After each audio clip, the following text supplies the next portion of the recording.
Unit paratroopers dari Ulyanovsk berhasil menghancurkan antena satelit Starlink milik Armed Forces of Ukraine atau AFU dalam operasi militer khusus di arah Kakhovka.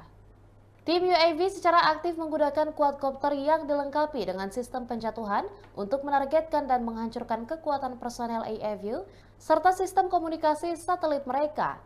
Di wilayah operasi ini, unit UAV telah mengeliminasi ratusan militan Ukraina serta puluhan fasilitas perangkat keras milik militer dan antena komunikasi satelit.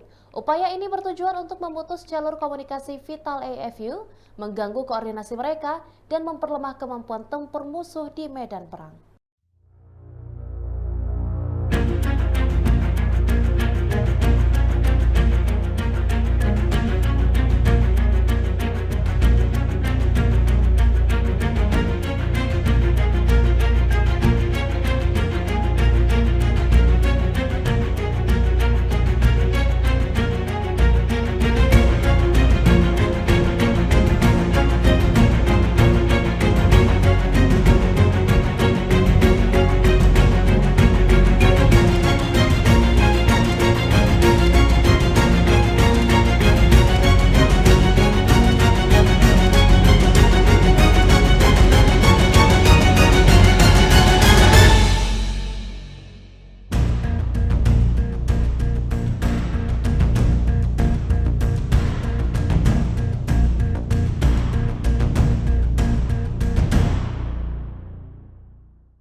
Demikian Tribun Hot News kali ini dan jangan lupa saksikan beragam informasi lainnya hanya di kanal YouTube dan juga Facebook Tribun Timur.